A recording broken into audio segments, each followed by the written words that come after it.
बाजार आज और कल में आपका स्वागत है। इस शो में बाजार में आज का पूरा एक्शन, साथ ही कल के लिए स्ट्रैटेजी और शेयरों में कमाई के शानदार मौके। नमस्कार, मैं हूं आपके साथ दीपक डोभाल। अगर शेयरों से जुड़े कोई भी सवाल आपके पास हैं तो हमें कॉल कीजिए। हमारा फोन नंबर नोट कीजिए 02223001634। इसके अलावा एक और नंबर है जिस पर आप कर सकते हैं कॉल। दूसरा नंबर नोट कीजिए 02223001635। सोशल मीडिया के जरिए भी हम तक पहुंचिए। फेसबुक पर अगर आप हैं तो हमारा पेज @ZBusinessOnline है, और ट्विटर पर अगर आप हैं तो हमारा हैंडल है @ZBusiness। अपने सवालों में भेजें, और हाँ, हैशटैग लगाना मत भूलिएगा, हैशटैग बाजार आज और कल, ये है हैशटैग। और मेरे साथ कल के लिए आपकी तैयारी कराने के लिए खास मेहमान जुड़ रहे हैं। आनंद राठी सिक्योरिटीज के सिद्धार्थ सेडानी साहब। सेडानी साहब, बहुत बहुत स्वागत है आपका। इसके अलावा मेरे साथ जी बिजनेस रिसर्च से मेरे सहयोगी जुड़ रहे हैं वरुण दुबे, जिनसे हम आज जानेंगे बाजार का पूरा मूड माहौल। लेकिन सबसे पहले देख लेते हैं आज बाजार में ओवरऑल कारोबार कैसा रहा। तो मजबूत ग्लोबल संकेतों के चलते आज बाजार में तेजी रही। लगातार चौथे दिन बाजार अच्छी तेजी के साथ बंद हुए हैं। कारोबार के अंत में सेंसेक्स करीब 600 अंक उछलकर 59,700 के करीब बंद हुआ। वहीं निफ्टी करीब 160 अंक चढ़कर 17,550 के पार बंद होने में कामयाब रहा। बैंक निफ्टी भी 186 अंक चढ़कर 41,000 के पास बंद हुआ।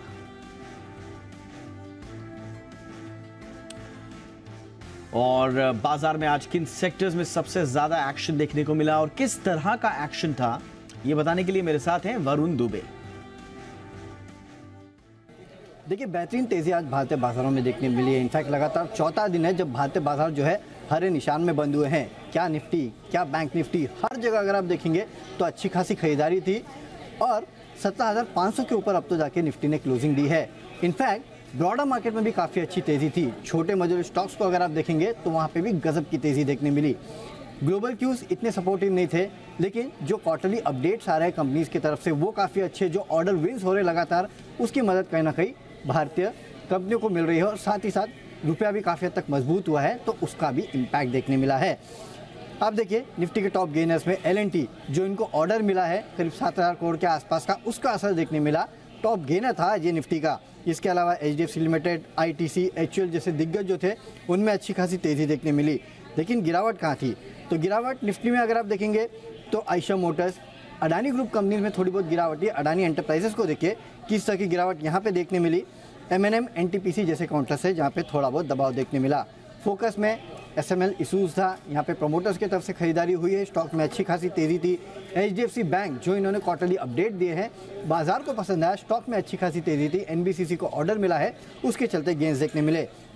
लेकिन फेडरल बैंक, RBL बैंक जैसे काउंटर से जहाँ पे गिरावट देखने मिली इनके क्वार्टरली अपडेट्स के बाद। साथ ही साथ भारत फोर्ज, जो क्लास 8 नॉर्थ अमेरिका के क्लास 8 ट्रक्स के नंबर्स आए हैं जिसमें गिरावट हुई, उसका असर इस काउंटर पे देखने मिला। इसके अलावा अगर आप देखेंगे तो गेनर्स में टाटा इन्वेस्टमेंट, नाइका जैसे काउंटर से, नाइका में देखिए 8-9% के आसपास के गेंस आज देखने मिले हैं। एलगी इक्विपमेंट, कोफोर्ज जैसे काउंटर से जहाँ पे तेज़ी थी। गिरावट Adani transmission, SCI, capri global, Ashok Leyland जैसे कुछ स्टॉक्स थे जहां पे गिरावट देखने मिली।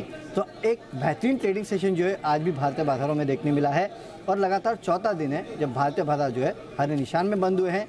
दिग्गजों में तेज तो है ही, लेकिन साथ ही साथ छोटे मजदूर स्टॉक जो है वहां पे भी अच्छी खासी खरीदारी देखने मिली है। और हमारे खास मेहमान का रुख अब करते हैं। आनंद राठी के सिद्धार्थ सेडानी साहब हमारे साथ बने हुए हैं। सिद्धार्थ जी, एक बार फिर से आपका स्वागत है। सर, सबसे पहले तो मार्केट पर आपका विश्लेषण, मौजूदा स्थिति में किस दिशा में मार्केट जाता हुआ दिखाई दे रहा है सर? गुड इवनिंग दीपक, गुड इवनिंग सारे ही दर्शकों को।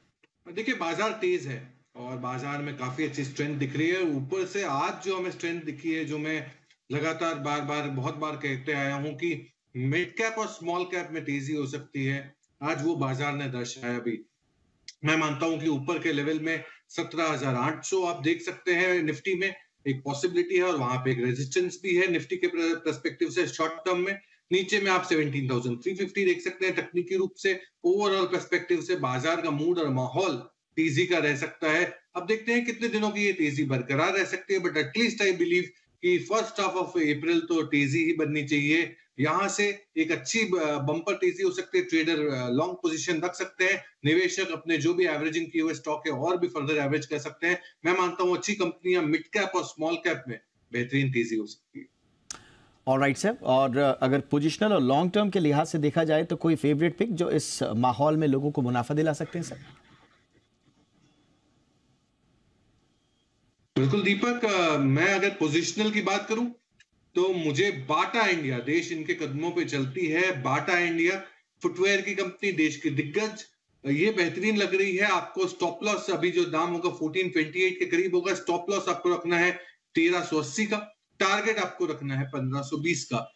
बाटा जो जिसके तीसरे तिमाही के नतीजे बंपर है, मुनाफे 15% से ग्रो हुए हैं। अबिटा मार्जिन 300 बेसिस पॉइंट मतलब 3% से बढ़ के आए हैं 23% पे। प्रोडक्ट स्टोर 500 फ्रेंचाइजी स्टोर्स बनाने की योजना है आने वाले कुछ सालों में। स्कूल्स और ऑफिसेस की ऑफरिंग जो है अब पूरे तरीके से चालू हो चुकी है, तो बाटा की जरूर रिक्वायरमेंट है। 1520 के टारगेट के लिए बाटा इंडिया पे जरूर खरीदारी करें। चलिए, तो ये है positional pick Bata India. Target आपको रखना है 1520 का और स्टॉप लॉस लगाना है 1380 का, ये पोजिशनल नजरिए से। सिद्धार्थ जी, एक लॉन्ग टर्म पिक भी आपकी तरफ से? बिल्कुल, लॉन्ग टर्म पिक भी है हमारे पास और वो है लेटेंट व्यू। लेटेंट व्यू जिसका आपको लक्ष्य टारगेट रखना है 455 का। अब ये कंपनी करती क्या है? डेटा एंड एनालिटिक्स की कंपनी है, बहुत ही बेहतरीन कंपनी है। Supply chain segment, financials, risk, HR, customer centric, ये पूरे ही सेगमेंट्स को केटर करती है डेटा और एनालिटिक्स में। 30 टॉप क्लाइंट्स है, फॉर्चून 500 कंपनियों में से 30 जो टॉप है वो इनके क्लाइंटाइल है, जैसे कि अडोब, उबर, Amazon वेब सर्विसेज, जिसे हम शॉर्ट में AWS कहते हैं। ये सब लेटेंट व्यू एनालिटिक्स की कस्टमर्स है। मार्जिन मैनेजमेंट एक्सपेक्ट कर रहे हैं 25 से 27% का आने की योजना। बम्पर मुनाफे हो सकते हैं आने वाले समय में, बट आपको व्यू रखना है एक साल के पर्सपेक्टिव से 455 का। विद इन 1 ईयर 455 के टारगेट अचीवेबल है। व्यू है लॉन्ग टर्म पिक सिद्धार्थ जी की, 455 के टारगेट पे आपको रखना है और एक साल के नजरिए से आपको इसमें निवेश करना है। कुछ कॉलर्स भी हैं हमारे साथ जुड़ रहे हैं और सोशल मीडिया के माध्यम से जिन लोगों ने अलग अलग जरियों से हमें सवाल भेजे हैं उनके सवाल भी लेंगे। फिलहाल हमारे साथ जुड़ चुके हैं LD गर्ग साहब मुरैना से। गर्ग साहब, गुड इवनिंग, स्वागत है आपका। पूछिए सिद्धार्थ जी से अपना सवाल। हाँ जी, मेरे पास हिंद कॉपर के 1000 शेयर हैं 131 रुपए के, और इसके साथ ही सेल के भी 1000 शेयर हैं 121 रुपए 20 पैसे के। 1.5 साल हो गया, समझ में नहीं आ रहा क्या करें, एग्जिट करें, होल्ड करें। गर्ग साहब, एक तो हिंदुस्तान कॉपर और दूसरा सेल। हाँ ठीक है सर, दोनों पर नजरिया जानने की कोशिश करते हैं सिद्धार्थ जी का। सिद्धार्थ जी, क्या सलाह देंगे गर्ग साहब को? देखिए, सेल की पहले बात करूंगा। सेल और टाटा स्टील दोनों ही हमारे कवरेज लिस्ट में है, बट मुकाबले में मुझे टाटा स्टील काफी बेहतर लग रहा है। तो आपको ये करना है कि सेल से स्विच ओवर करके टाटा स्टील में आ जाना है, मेटल्स में। अब दूसरी कंपनी हिंदुस्तान कॉपर, डिविडेंड दमदार है, वेदांता ग्रुप की कंपनी, सबसे ज्यादा स्टेक, और मैं मानता हूं आपने काफी समय दे तो दिया ही है, और एक क्वार्टर की आप और इंतजार करें और देख ले किस हिसाब से प्राइस परफॉर्मेंस और क्वार्टरली परफॉर्मेंसेस आते हैं, उसके बाद इसके ऊपर कॉल लेंगे। बट सेल से निकल के आप टाटा स्टील पे स्विच ओवर कर सकते हैं। चलिए, तो हिंदुस्तान कॉपर पे आपको थोड़ा सा एक क्वार्टर का और धैर्य बनाए रखना है, ये है सलाह। और सेल से आपको निकलकर टाटा स्टील को ऑप्ट करने की सलाह आपको दी जा रही है। तो ये है गर्ग साहब को सिद्धार्थ जी की राय। संघमित्रा मोदी इस वक्त हमारे साथ सूरत से जुड़ रहे हैं। स्वागत है आपका, पूछिए अपना सवाल। अच्छा, माफ कीजिएगा, ये हमारे साथ साक्षात नहीं जुड़ रहे हैं, बल्कि इनका सवाल हमें भेजा गया है सोशल मीडिया के माध्यम से। और सवाल संघमित्रा मोदी जी का है, यूपीएल पर 500 शेयर है इनके पास और 700 के आसपास का इनका भाव है। संघमित्रा जी को क्या करना चाहिए सिद्धार्थ जी? देखिए संघमित्रा जी, आपको बिल्कुल बने रहना, और यूपीएल विश्व की 5th बिगेस्ट एग्रोकेमिकल कंपनी है। अगर सीड्स की बात करूं तो 4th लार्जेस्ट ग्लोबल बड़ी कंपनी है। यूपीएल मैं मानता हूं कि अच्छे नतीजे आने की उम्मीद है, काफी अच्छा ट्रैक्शन भी है, गैस के प्राइसेस नहीं बढ़े हैं हाल में जो बढ़ने वाले थे, इसका भी एक फायदा मिल सकता है फ्लिप साइड में। तो यूपीएल फंडामेंटली काफी स्ट्रॉन्ग कंपनी है, आपको 6 से 12 महीने के पर्सपेक्टिव से जरूर बने रहना चाहिए। तो यूपीएल में बने रहने की सलाह संघमित्रा जी को सिद्धार्थ जी की ओर से ये है राय। अगले जो हमारे पास सवाल आया है वो है गौरव जी का, राजस्थान से इन्होंने भेजा है। बैंक ऑफ बड़ौदा पर 175 का इनका एंट्री है सर। गौरव जी को क्या करना चाहिए?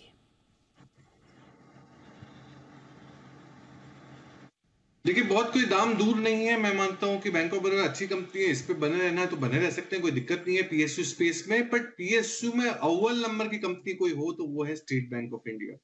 देश की तिजोरी तो है ही है, सबसे बड़े फ्रेंचाइज है बैंकिंग नेटवर्क की, देश की सबसे ज्यादा देश के एसेट्स एसबीआई के पास पड़े हैं। तो एसबीआई मुझे विकल्प के हिसाब से सबसे बेहतरीन लगता है। बैंक ऑफ बड़ौदा में कोई हर्जी नहीं है, बट आपका कोई खास नुकसान नहीं हो रहा है, आपको अगर अच्छे खासे दमदार रिटर्न चाहिए तो स्टेट बैंक ऑफ इंडिया मुझे लगता है कि निवेश के पर्सपेक्टिव से जरूर खरीद सकते हैं। अगर आपको टारगेट रखना है 1 ईयर के पर्सपेक्टिव से तो 650 650 के टारगेट्स हो सकते हैं। चलिए, तो गौरव जी को 2 सलाह दे दी हैं। बैंक ऑफ बड़ौदा पर बने रहना चाहते हैं तो बने रह सकते हैं, पॉजिटिव ही हैं एक तरह से सिद्धार्थ जी बैंक ऑफ बड़ौदा पर, लेकिन एसबीआई पहली पसंद होगी और लंबी अवधि के नजरिए के हिसाब से 650 का टारगेट भी आपको एसबीआई पर दे दिया गया है। अगला सवाल अमित त्रिपाठी जी का है, उत्तर प्रदेश से। वैभव ग्लोबल पर इन्होंने भेजा है। 500 शेयर इनके पास, 137 की एंट्री है। क्या करना चाहिए अमित जी को? सिद्धार्थ जी। देखिए अमित जी, वैभव ग्लोबल पे थोड़ा सा मुनाफा बांधे, क्योंकि आपको मुनाफा अच्छा खासा हो रहा है। मुनाफा बांधना लाजमी है इस सिचुएशन में। आपको पता है ग्लोबल मार्केट्स काफी डाइसी है, बहुत सारी चीजें बन रही है ग्लोबल मार्केट्स में। इंडियन मार्केट्स में अभी भी ब्याज दर बढ़ने की उम्मीद है, कल ही आरबीआई की पॉलिसी है। तो ये सारे सिचुएशन देखते हुए मैं मानता हूं कि थोड़ा बहुत मुनाफा जरूर बांधना चाहिए, रेस्ट होल्ड करें। चलिए, तो 137 पर एंट्री थी आपकी, 200 पे पहुंच गए। तो सिद्धार्थ जी को लग रहा है कि आपको मुनाफा थोड़ा सा बांध लेना चाहिए और होल्ड करना चाहें तो उसमें भी कोई हर्ज नहीं। आगे बढ़ते हैं, कुछ और सवालों का जवाब ले लेते हैं। राकेश कुमार मौर्य साहब ने मऊ से सवाल भेजा है यूको बैंक पर। ठीक ठाक वॉल्यूम है इनके पास, 5600 शेयर्स का, और एंट्री है इनकी 29 रुपए पे। तो मौर्य साहब को यूको बैंक पे क्या करना चाहिए सर?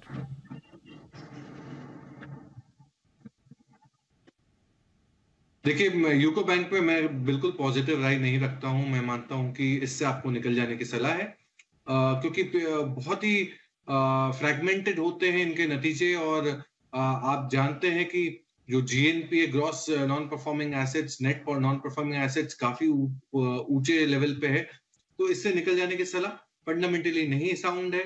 मैं मानता हूं कि आपको स्टेट बैंक ऑफ इंडिया, जो मैंने पहले अभी भी सलाह दी थी निवेशकों को, स्टेट बैंक ऑफ इंडिया पे स्विच होता है। 650 का टारगेट 1 साल का नजरिया। चलिए, तो 29 पे आपकी एंट्री थी, 25-30 के आसपास का भाव चल रहा है, 25.30 का।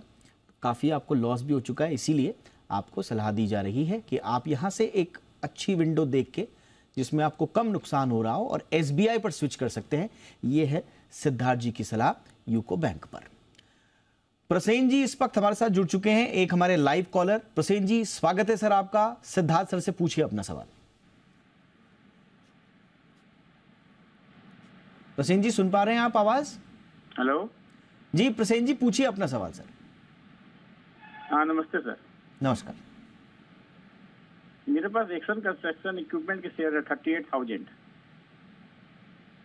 एक्शन कंस्ट्रक्शन इक्विपमेंट्स के? यस। और एंट्री भाव क्या है आपका सर? 260 के आसपास है। 260 के आसपास। पूछना है सर, 700 रुपया हो गया आगे से। ओके, प्रसेन जी को क्या सलाह देंगे सर? बिल्कुल बने रहना है, अच्छी कंपनी है और आपको मुनाफा जरूर हो रहा है। अब 700 रुपए के टारगेट तो मैं दे नहीं सकता हूं, क्योंकि हम इस पे कवरेज कोई रखते नहीं है, ना कोई टारगेट प्राइस की सलाह है। बट कंपनी अच्छी है, मार्केट पर्सपेक्टिव से जो सबकी सलाह बनती है पॉजिटिव है, तो मेरे हिसाब से आपको बने रहना चाहिए। रिजल्ट्स पे जरूर ध्यान रखिएगा। चलिए, तो एक्शन कंस्ट्रक्शंस पर ये है सिद्धार्थ जी की सलाह बने रहने की। और अगले कॉलर हमारे मोहित जी जुड़ रहे हैं लुधियाना से। मोहित जी स्वागत है आपका, पूछिए सिद्धार्थ सर से अपना सवाल। मोहित जी, लगता है मोहित जी संपर्क वो हमसे नहीं कर पा रहे हैं। दूसरे माध्यमों से इन्होंने अपना सवाल भी हमें भेजा है, तो उनका सवाल ज़रूर ले लेते हैं। मोहित जी का कोल इंडिया पर सवाल है सर, और 152 के स्तर पर इन्होंने खरीदारी की हुई है, क्या करना चाहिए इनको? देखिए, माइनिंग की सबसे दिग्गज कंपनी कोल इंडिया, वॉशरीज दमदार है, बहुत सारे खदाने हैं और वॉशरी से इनकी कैलोरीफिक वैल्यू बेटर हो रही है, जिससे अच्छे रिटर्न्स भी आ सकते हैं in terms of coal consumption. So overall perspective से डिविडेंड यील्ड भी बहुत दमदार है ये कंपनी का, तो मैं मानता हूं कि आपने ले रखा है तो बने रहिए। डिविडेंड यील्ड एक बहुत बड़ा स्ट्रॉन्ग पॉइंट है, हालांकि हमारी इस पे कोई टारगेट या कवरेज नहीं है, बट कंपनी सबसे बड़ी दिग्गज है माइनिंग बिजनेस की। जी, एक और सवाल हमारे पास प्रशांत श्रीवास्तव जी का आया है इंदौर से। कोफोर्ज पर इनका सवाल है सर, 3900 रुपए के आसपास की इनकी एंट्री है, तो प्रशांत जी को क्या करना चाहिए सर?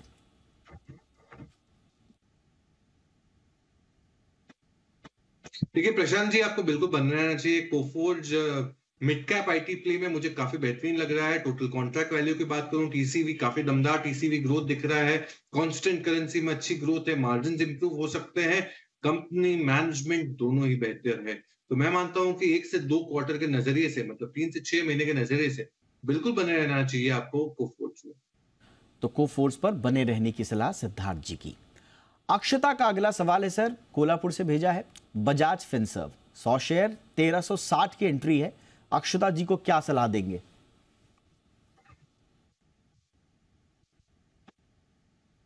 देखिए, मैं मानता हूं कि जब हालांकि आपने ऊंचे दाम पे ले लिया है, बट अभी अक्षता जी आपको बने रहना चाहिए। फ्रेंचाइज बहुत दमदार है, चाहे वो बजाज फाइनेंस की बात करो या बजाज फिनसर्व की बात करो, तो ओवरऑल पर्सपेक्टिव से आपको बने रहने की उम्मीद मैं सलाह दूंगा। और अभी राइजिंग इंटरेस्ट रेट का सिनेरियो है, तो थोड़ी बहुत टेंशन जरूर रहती है कि रिजल्ट्स कैसे आएंगे, बट आई थिंक हम लोग सैचुरेशन पॉइंट पे हैं राइजिंग इंटरेस्ट रेट के सिनेरियो में, तो कॉस्ट ऑफ कैपिटल की भी वरी नहीं रहेगी।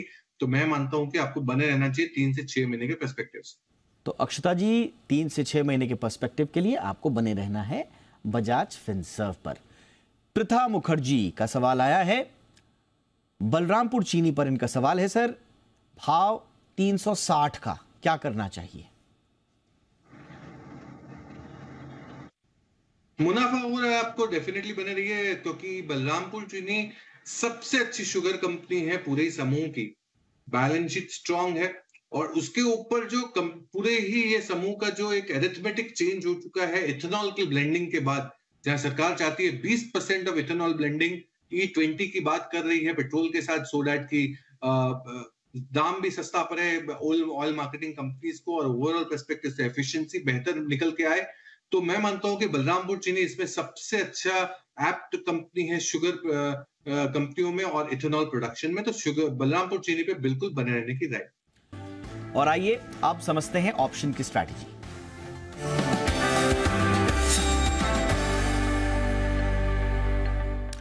चंदन तापड़िया साहब हमारे साथ जुड़ चुके हैं। चंदन जी बहुत बहुत स्वागत। सर बताएं, कल ऑप्शंस के जरिए कहां मौके बन रहे हैं सर?